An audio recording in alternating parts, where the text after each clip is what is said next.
ईश्वर तो सदा हमारे साथ यही है, इस बात में कोई नई बात नहीं है। ये बात कोई भी नई नई नई बात या पहली बार नहीं बोल रहा हूँ, ये पहली बार आप सुन नहीं रहे हैं कि ईश्वर आपके साथ है। लेकिन उसको मानना, पक्की तरीके से मानना कि ईश्वर हमारे साथ सदा है, जिस भी रूप में आप उनको ध्याते हो, चाहे दुर्गा रूप में, श्री राम रूप में, श्री कृष्ण रूप में, श्री हनुमान रूप में, जिस भी रूप में, शिव रूप में, बस उनको अपने साथ अनुभव मान के चलना कि ईश्वर हमारे साथ है। तो जीवन में सफलता भी हमेशा आगे मिलती है, और अगर विफलता भी आती है तो मन कभी दुखी नहीं होता, कभी मन पीछे नहीं गिरता। तो हमारे जीवन में पुरुषार्थ और प्रार्थना दोनों का समन्वय साथ में हो तो बहुत अच्छा हमारा जीवन आगे बढ़ता है।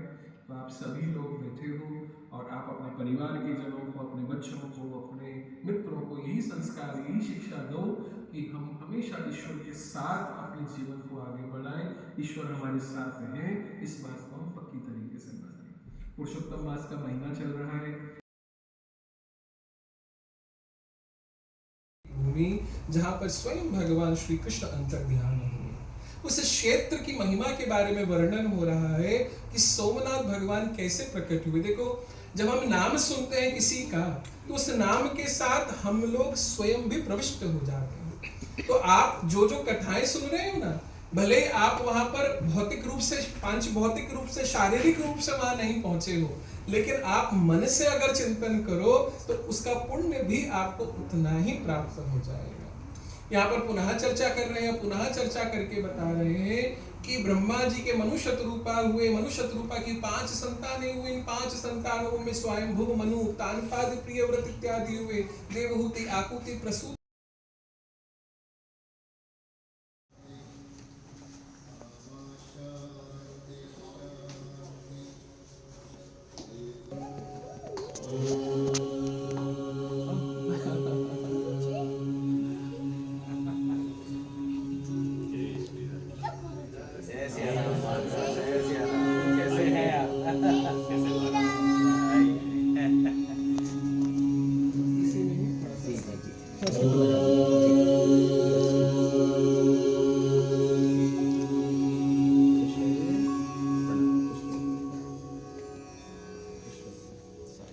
ये हमारे स्कूल के बच्चे यहाँ यहीं पे पढ़ते हैं। चलो वन बाय वन। जय श्री राम। भद्रं कर्णेभिः मुझे पूर्व में ज्ञात हुआ कि डमरू फाउंडेशन के माध्यम से माँ अंबिका का एक बहुत विशाल स्थान बनने जा रहा है शीघ्र ही, जहाँ पर आप सभी लोग, हम सभी लोग और अनेक अनेक लोग आकर के उसका दर्शन लाभ लेंगे। तो मुझे लगा कि आज सुंदर अवसर है, तो इस अवसर पे माँ का ही कुछ गुणगान करें तो बहुत आनंद रहेगा। और वैसे तो शास्त्र कहते हैं कि माँ का गुणगान कौन गा सकता है, माँ का कौन है इस संसार से बाहर, इस संसार के अंदर। और ये संसार वो नहीं केवल जो हम देख रहे हैं, ये संसार जो इससे भी बाहर बहुत बड़ा है। क्या हम में से कोई ऐसा है कि माँ का गुणगान हम गा पाए? यहाँ जब माँ शब्द आता है तो माँ शब्द में हम क्या देखते हैं? सबसे पहले हम क्या समझते हैं? हम समझते हैं शायद दुर्गा रूप है, शायद महाकाली रूप है, शायद माँ सरस्वती रूप है। इससे भी ज्यादा क्या हम कुछ देखते हैं? तो उससे पहले सबसे पहला स्वरूप जो हम सब के मस्तिष्क में आता है या आना चाहिए, वो क्या आना चाहिए? वो उस माँ का स्वरूप आना चाहिए जिस माँ के गर्भ से हम सब पैदा हो। दर्श तेरा कर पाऊं।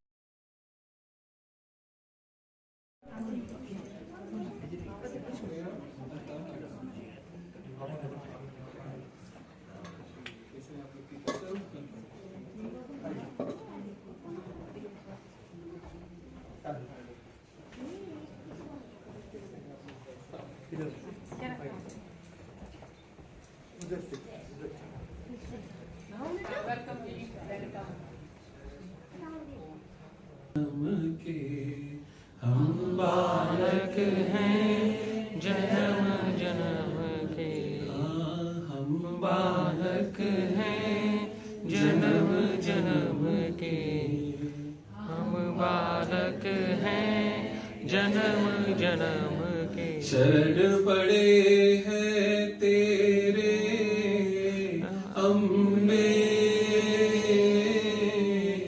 चरण कमल तेरे अम्बे,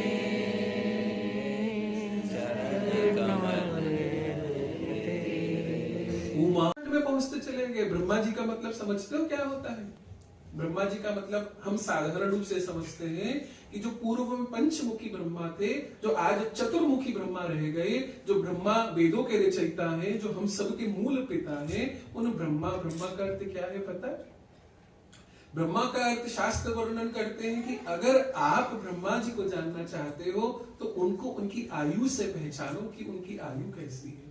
शास्त्र वर्णन करते हैं कि 100 वर्ष की उनकी आयु है। अच्छा, 100 वर्ष की आयु है तो मनुष्य सोचता है 100 वर्ष तो ऐसे ही निकल जाते हैं। शास्त्र बतलाते हैं पहले समझ लो 100 वर्ष ब्रह्मा जी के क्या होते हैं। बताते हैं ब्रह्मा जी के 100 वर्ष को नहीं समझ पाओगे, ब्रह्मा जी के एक दिन से समझना कि ब्रह्मा जी के 100 वर्ष कैसे होते हैं, ब्रह्मा जी की परम आयु कैसी होती है। तो बतलाते हैं कि ब्रह्मा जी के एक दिन में 1000 कल्प होते हैं। 1000 कल्प होते हैं। अच्छा, कल्प क्या होता है? तो बताते हैं कि ब्रह्मा जी के एक दिन में 1000 कल्प, और प्रत्येक कल्प में एक चतुर्युगी होती है। चतुर्युगी का अर्थ क्या होता है? अभी कौन सा युग चल रहा है? कौन सा युग चल रहा है? कलयुग चल रहा है। कलयुग से पूर्व कौन सा आता है? कलयुग से पूर्व आता है द्वापर। द्वापर से पूर्व कौन सा युग है? त्रेता। त्रेता से पूर्व कौन सा युग है? सतयुग। कलयुग की आयु बोली गई 4,32,000 वर्ष की, और उससे दुगनी आयु है द्वापर की, उससे दुगनी आयु है त्रेता की, उससे दुगनी आयु है सतयुग की। 43,20,000 वर्ष की एक चतुर्युगी बोली गई। और ऐसे ही 1000 चतुर्युगी मिला करके ब्रह्मा जी का कितना दिन बनता है? एक दिन। और ब्रह्मा जी का एक दिन में 14 मनवंतर होते हैं। 14 मनवंतर, स्वयंभुव, स्वारोच, चाक्षुष, उत्तम, तामस, रैवत। अभी जो वर्तमान में मनवंतर चल रहा है उसको कहते हैं वैवस्वत मनवंतर। जब आप संकल्प करते हो तो उस वैवस्वत मनवंतर का नाम आता है। इससे पूर्व जो मनवंतर था सावर्णी मनवंतर। दुर्गा सप्तशती कौन कौन जानता है? दुर्गा सप्तशती, हाथ खड़ा करो जरा। दुर्गा सप्तशती वाले जो पाठ करते हैं माँ का, आप लोग देवी जी का पाठ नहीं करते कोई भी जना, तो वो दुर्गा सप्तशती में ही तो आता है। दुर्गा सप्तशती की कथा जो है, जो मार्कंडे पुराण से ली गई, 13 अध्याय 700 श्लोकों में ली गई, उस कथा में वर्णन आता है कि माँ ने उस सूरत वैश्य को दर्शन दिए, समाधि ऋषि को दर्शन दिए, उस सावर्णी मनवंतर में दिए। इस मनवंतर में नहीं, पूर्व के मनवंतर में दर्शन दिए। वर्तमान में वैवस्वत मनवंतर। जय जय माँ, जय जय माँ, जय जय माँ, जय जय माँ, जय जय माँ, जय जय माँ, ओ जय जय माँ, जय जय माँ, जय जय माँ, जय जय